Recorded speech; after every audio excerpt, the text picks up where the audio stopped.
یہ بات 3 سال پرانی ہے۔ میرے ماموں کا انتقال ہو گیا تھا، گاؤں جانا پڑا۔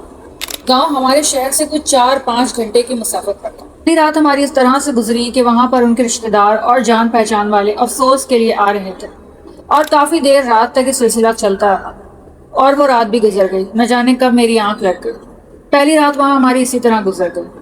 اگلی رات گئے جب سب چلے گئے تو گھر میں صرف ہم کچھ ہی لوگ رہ گئے تھے۔ میری مامی رضیہ بہت خاموش سی عورت تھی، ہر وقت اپنے کمرے میں بیٹھی رہتی، اور جس دن ماموں کا انتقال ہوا تھا انہوں نے کسی سے زیادہ بات نہیں کی تھی۔ دوسرے دن رات کو لائٹ چلی گئی۔ گاؤں میں یہ بہت زیادہ نارمل بات تھی، اس لیے کسی کو زیادہ فکر بھی نہیں ہوئی۔ عمر اور میں نے صحن میں چارپائی بچھا لی۔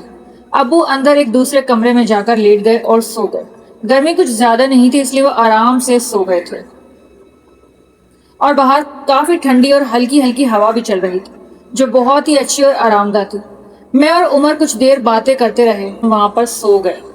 رات کی کس پہر میری اچانک سے آنکھ کھلی، ٹھیک سے یاد نہیں، مگر جو چیز مجھے جگانے کی وجہ بنی تھی کسی کے رونے کی آواز تھی، ہلکی دبی ہوئی سسکیاں، جیسے کوئی بہت دور بیٹھا رو رہا ہو۔ میں نے سوچا شاید مامی رضیہ ہوں گی، آخر شوہر کی موت کا غم تھا، رونا فطری بات تھی۔ میں نے کروٹ بدلی اور دوبارہ سونے کی کوشش کی، مگر وہ آواز بڑھتی گئی، اور اب مجھے یہ محسوس ہونے لگا کہ یہ مامی کے کمرے سے نہیں بلکہ گھر کے پچھلے حصے سے آ رہی ہے، اس طرف جہاں پرانا کنواں تھا جو کافی سالوں سے استعمال ہی نہیں ہوا تھا، اور اب تک وہ سوکھ چکا تھا۔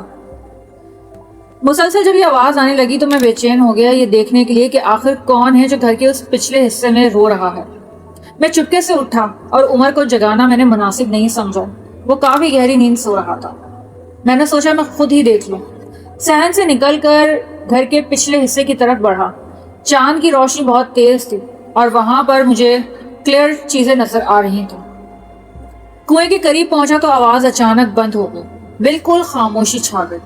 میں وہیں کھڑا رہا، کان لگا کر سنتا رہا، مگر کوئی آواز نہیں، صرف ہوا کی سرسراہٹ تھی۔ میں نے سوچا شاید میرا وہم تھا یا کوئی جانور ہوگا۔ واپس مڑنے ہی لگا تھا کہ کنویں کے اندر سے پانی کے ہلنے کی آواز آئی، جیسے کسی نے پانی میں چھلانگ ماری ہو، جبکہ وہ کنواں تو سوکھ چکا تھا اور وہ جگہ بالکل خالی تھی۔ تو پھر یہ آواز کیسی؟ میں نے ہمت کر کے موبائل کی ٹارچ آن کی اور کنویں کے اندر جھانکا۔ نیچے گہرا اندھیرا تھا، کچھ بھی نظر نہیں آ رہا تھا، مگر جیسے ہی ٹارچ کی روشنی نیچے پڑی مجھے ایک سایہ سا حرکت کرتا ہوا محسوس ہوا، بہت تیزی سے، جیسے کوئی نیچے کی طرف بھاگا ہو۔ اسی لمحے میرے پیچھے بالکل قریب سے کسی نے میرا نام پکارا، بیٹا۔ آواز مجھے میری مامی رضیہ کی لگی، مگر جب میں نے مڑ کر دیکھا تو وہاں پر کوئی بھی نہیں تھا۔ اب یہاں پر میرا دل زور زور سے دھڑکنے لگا کہ ایسا کیسے ہو سکتا ہے، میں نے بالکل کلیئر اپنی مامی رضیہ کی آواز سنی ہے، اور ابھی دوسری بار میرا وہم نہیں ہو سکتا۔ میں نے سوچا شاید آواز گھر کی طرف سے آئی ہو۔ میں تیز تیز قدموں سے واپس صحن کی طرف چل پڑا۔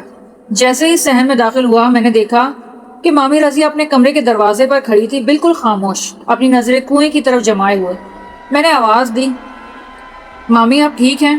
انہوں نے میری بات کا کوئی بھی جواب نہیں دیا، بس آہستہ آہستہ اپنا سر میری طرف موڑا، اور ان کی آنکھیں بالکل ایسی تھیں، بالکل کالی، ایسا لگ رہا تھا جیسے ان میں سفیدی ہی نہ ہو، بالکل بلیک آنکھیں، اور وہ میری طرف دیکھ رہی تھی، اور ان کے بالکل پیچھے ایک موم بتی جل رہی تھی جس کی روشنی میں مجھے منظر بالکل کلیئر دکھ رہا تھا۔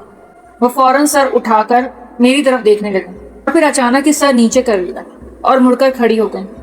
میں ان کے قریب آیا، مجھے لگا شاید میرا وہم ہے۔ جب میں ان کے قریب آیا اور میں نے آواز دی کہ مامی آپ ٹھیک ہیں، تو جب انہوں نے دوبارہ میری طرف مڑ کر دیکھا تو وہ بالکل نارمل کھڑی تھی۔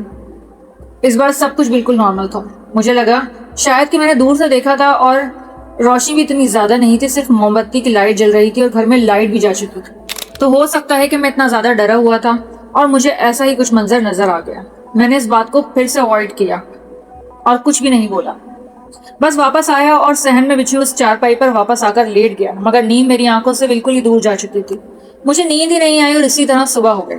اگلی صبح جب قرآن خوانی کا انتظام کیا گیا تو کئی سارے لوگ آئے، کیونکہ اس دن میرے ماموں کا سویم بھی تھا، اور آس پاس کے کئی سارے لوگ آئے۔ تو جب وہ لوگ جانے لگے تو جاتے جاتے ان لوگوں میں سے ایک میرے ماموں کے کافی پرانے دوست تھے۔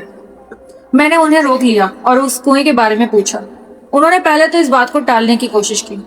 جب میں نے بہت زیادہ اصرار کیا تو انہوں نے کہا کہ وہ کنواں بند ہے، وہ کنواں بند اس لیے کیا گیا تھا، اس کنویں میں کئی سال پہلے ایک عورت ڈوب کے مر گئی تھی، کیونکہ اسی دن اس عورت کے شوہر کا انتقال ہوا تھا۔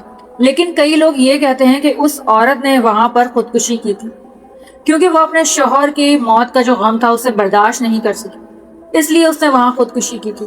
اور کئی لوگوں کا کہنا یہ بھی تھا کہ اس نے خودکشی نہیں کی تھی، بلکہ اس کو اس کے سسرال والوں نے وہاں پر پھینک دیا تھا یا اسے مار دیا تھا۔ لیکن اس بات کے پیچھے حقیقت کیا ہے یہ کوئی بھی نہیں جانتا۔ لیکن تم اچانک اس کنویں کے بارے میں بات کیوں پوچھ رہے ہو؟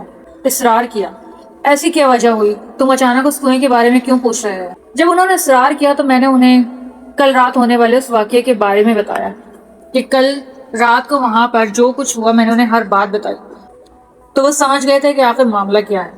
انہوں نے مجھ سے فوراً کہا، اب تمہیں اس طرح کی کوئی بھی آواز آئے تو اس طرف نہ تو جانا اور نہ ہی اس آواز پر اب کان رکھنا، کیونکہ یہ آواز ہر کسی کو نہیں آتی، لیکن صرف کچھ لوگوں کو جو کہ اس چیز کی لپیٹ میں آ جاتے ہیں۔ اس طرف رات کو کوئی بھی نہیں جاتا۔ وہ کنواں بالکل تمہارے گھر کے پیچھے ہے اور اس کے بالکل پیچھے کھیت ہیں اور قبرستان ہے، اور گاؤں کے لوگوں کا ماننا ہے کہ یہاں پر رات کو ان لوگوں نے ایک سایہ حرکت کرتا ہوا دیکھا ہے، اور وہ سایہ ایک عورت کا سایہ ہے۔ کئی لوگ کہتے ہیں کہ وہ وہی عورت ہے جو اس رات اس کنویں میں ڈوب کر مری تھی، اور کئی لوگ کہتے ہیں کہ وہ کچھ اور ہی چیز ہے، اور کئی لوگوں نے تو اسے اس کنویں کے پاس کھڑے ہوئے دیکھا ہے، دو جلتی ہوئی انگاروں جیسی آنکھوں کے ساتھ۔ کئی لوگوں نے اس کنویں کے پاس اس عورت کو کھڑا ہوا دیکھا ہے، لیکن جس کسی کو بھی وہ عورت وہاں پر نظر آئی ہے، اسی شخص کو وہ عورت بار بار نظر آئی ہے، اور پھر لوگوں نے ڈر کے مارے اس طرف آنا ہی چھوڑ دیا۔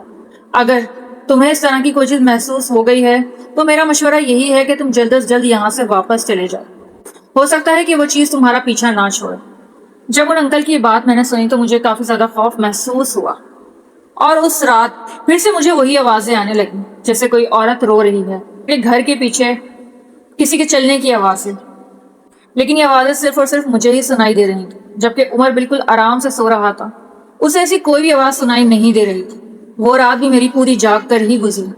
اگلے ہی دن میں نے واپس لاہور کا ٹکٹ کرایا اور اپنے شہر واپس آ گیا، اور الحمدللہ اس طرح کی کوئی چیز میری زندگی میں اب دوبارہ کبھی بھی نہیں ہوئی۔ میری سٹوری کو اپنے چینل پر ضرور شیئر کیجیے گا۔ آپ کو ویڈیو کیسی لگی مجھے کامنٹ سیکشن میں ضرور بتائیے گا، اور اگر آپ لوگوں کی بھی کوئی ایسی ہارر سٹوری ہے جسے آپ میرے ساتھ شیئر کرنا چاہتے ہیں تو اس ای میل ایڈریس پر آپ مجھے اپنی کوئی سٹوری شیئر کر سکتے ہیں۔ ملتے ہیں اگلی ویڈیو میں، ہیر کو اجازت دیجیے، اللہ حافظ۔